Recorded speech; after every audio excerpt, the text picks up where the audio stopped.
Hello' and welcome নমস্কাৰ। আজি লৈ আহিলোঁ আকৌ কেইটামান গুৰুত্বপূৰ্ণ প্ৰশ্ন উত্তৰ খেলৰ লগত জড়িত প্ৰশ্ন উত্তৰ। তো বলক আজিৰ ভিডিঅ'টো আৰম্ভ কৰোঁ। আজিৰ প্ৰথম কোৱেশ্চন হ'ল IPL-ত ৰিয়ান পৰাগে কোনটো দলৰ হৈ খেলিছিল? তো ইয়াৰ শুদ্ধ উত্তৰ হ'ব অপশ্যন বি ৰাজস্থান ৰয়েলছৰ লগত খেলিছিল। তাৰপিছৰ কোৱেশ্চন IPL 2024-ৰ ৰিয়ান পৰাগৰ সৰ্বোচ্চ স্ক'ৰ কিমান আছিল? তো ইয়াৰ শুদ্ধ উত্তৰ হ'ব অপশ্যন এ 84 মানে 84 ৰান কৰিছিল। তাৰপিছৰ কোৱেশ্চন আন্তৰ্জাতিক প্ৰতিযোগিতাত সোণৰ পদক জয় কৰা অসমৰ প্ৰথমগৰাকী ক্ৰীড়াবিদ কোন আছিল? তো ইয়াৰ শুদ্ধ উত্তৰ ভোগেশ্বৰ বৰুৱাই সোণৰ পদক জয় লাভ কৰিছিল। তাৰপিছৰ কোৱেশ্চন আন্তৰ্জাতিক পৰ্যায়ত সোণৰ পদক জয় কৰা প্ৰথম অসমীয়া মহিলা কোন? এইটো হ'ব লাভলীনা বৰগোহাঁই। ইম্পৰ্টেণ্ট কুৱেশ্চন হয়। ইয়াত যিকেইটা কুৱেশ্চন আছে সকলোকেইটা ভেৰি ইম্পৰ্টেণ্ট কুৱেশ্চন, মনত ৰাখিব। অভিনংশু বৰঠাকুৰ কোনবিধ খেলৰ সৈতে জড়িত? তো ইয়াৰ শুদ্ধ উত্তৰ টেনিছ। মনত ৰাখিব টেনিছ। ইয়াৰ ভিতৰত যিকোনো এটা কুৱেশ্চন কমন আহিবই পৰীক্ষাত খেলৰ লগত জড়িত। তো মনত ৰাখিবা আটাইকেইটা কুৱেশ্চন। অসমৰ পৰা প্ৰথমগৰাকী অলিম্পিক পদক জয়ী কোন আছিল? এইটো হ'ল লাভলীনা বৰগোহাঁই। মনত ৰাখিব। তাৰপিছৰ কুৱেশ্চন 2020 টকিঅ' অলিম্পিকত লাভলীনা বৰগোহাঁইয়ে কোনবিধ ক্ৰীড়াত ব্ৰঞ্জ পদক অৰ্জন কৰিছিল? বক্সিঙত। অপশ্যন বি বক্সিঙত। তাৰপিছৰ কুৱেশ্চন লাভলীনা বৰগোহাঁইয়ে 2020 চনত কোনটো সন্মান লাভ কৰিছিল? ইয়াৰ শুদ্ধ উত্তৰ অৰ্জুন বঁটা। অপশ্যন চিটো হ'ব ইয়াৰ শুদ্ধ উত্তৰ অৰ্জুন বঁটা বা অৰ্জুন এৱাৰ্ড লাভ কৰিছিল। তাৰপিছৰ কুৱেশ্চন উত্তৰ পূৰ্ব ভাৰতৰ পৰা ইংলিছ চেনেল পাৰ হোৱা প্ৰথমগৰাকী সাঁতোৰবিদ কোন আছিল? তো ইয়াৰ শুদ্ধ উত্তৰ এলভিছ আলী হাজৰিকা। মনত ৰাখিব এলভিছ আলী হাজৰিকাই উত্তৰ পূব ভাৰত পাৰ হৈছিল। কলম্বিয়াৰ পৰা চেন্নাইলৈ 110 কিলোমিটাৰ সাঁতুৰি কোনে বিশ্ব ৰেকৰ্ড কৰিবলৈ সক্ষম হৈছিল? ইয়াৰ শুদ্ধ উত্তৰ বাবুল গুৰুংগ আৰু কস্তুৰী গগৈ। বাবুল গুৰুংগ আছিল কোচ। মনত ৰাখিব হিমা দাসক আন কি নামেৰে জনা যায়? হিমা দাসক থিং এক্সপ্ৰেছ নামে জনা যায়।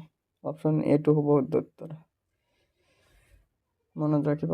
তাৰপিছৰ কুৱেশ্চন কোন চনত হিমা দাসক অসম প্ৰথম ক্ৰীড়া দূত হিচাপে ঘোষণা কৰা হৈছিল? তো ইয়াৰ শুদ্ধ উত্তৰ 2018। অপশ্যন চিটো হ'ব ইয়াৰ শুদ্ধ উত্তৰ। তাৰপিছৰ কুৱেশ্চন আন্তৰ্জাতিক পৰ্যায়ত স্বৰ্ণ পদক জয় লাভ কৰা ভাৰতৰ প্ৰথমগৰাকী দৌৰবিদ কোন? এইটো হিমা দাস। অপশ্যন এ হিমা দাসে আন্তৰ্জাতিক পৰ্যায়ত স্বৰ্ণ পদক জয় লাভ কৰিছিল। অম্লান বৰগোহাঁই কোনবিধ খেলৰ সৈতে জড়িত? Important question. ইয়াৰ শুদ্ধ উত্তৰ ৰানিং দৌৰৰ লগত অম্লান বৰগোহাঁইৰ জড়িত। তাৰপিছৰ কুৱেশ্চন দিবাংকৰ ভট্টাচাৰ্য কোনবিধ খেলৰ সৈতে জড়িত? দিবাংকৰ ভট্টাচাৰ্য বেডমিণ্টনৰ লগত জড়িত। দিবাংকৰ ভট্টাচাৰ্য জড়িত। এইখিনিতে যদি আমাৰ ভিডিঅ'টো ভাল লাগে প্লিজ লাইক শ্বেয়াৰ ছাবস্ক্ৰাইব এটা কৰি ৰাখিব। আমি নতুন নতুন ভিডিঅ' লৈ আহিম আৰু ফেচবুক পেজত চালে ভিডিঅ'টো ফ'ল' কৰি দিব। ইমান কষ্ট কৰি ভিডিঅ' এটা বনাওঁ, যদি আপোনালোকৰ সহায় হয় তেনেহ'লে আমাকো ভাল লাগিব। নেক্সট কুৱেশ্চন অস্মিতা চলিহা বেডমিণ্টনত ভাৰতৰ কোনখন ৰাজ্যত প্ৰতিনিধিত্ব কৰে? অসমৰ হৈ প্ৰতিনিধিত্ব কৰে অস্মিতা চলিহাই বেডমিণ্টন খেলত। মনত ৰাখিব। তাৰপিছৰ কুৱেশ্চন ঈশা ৰাণী বৰুৱাই কোনবিধ খেলৰ সৈতে জড়িত? ঈশা ৰাণী বুলি কৈছে, তো ঈশা ৰাণী বেডমিণ্টনৰ লগত জড়িত। ঈশা ৰাণীও বেডমিণ্টনৰ লগত জড়িত। মনত ৰাখিব অপশ্যন চিটো। তাৰপিছৰ কুৱেশ্চন জয়ন্ত তালুকদাৰ কোনবিধ খেলৰ সৈতে জড়িত? জয়ন্ত তালুকদাৰ আৰ্চাৰী খেলৰ লগত জড়িত। বিটো ইয়াৰ শুদ্ধ উত্তৰ। জয়ন্ত তালুকদাৰে আৰ্চাৰী খেলৰ লগত জড়িত আছিল। তাৰপিছৰ কুৱেশ্চন মনালিছা বৰুৱা মেহতা কোন খেলৰ সৈতে জড়িত? মনালিছা বৰুৱা টেবুল টেনিছৰ লগত জড়িত।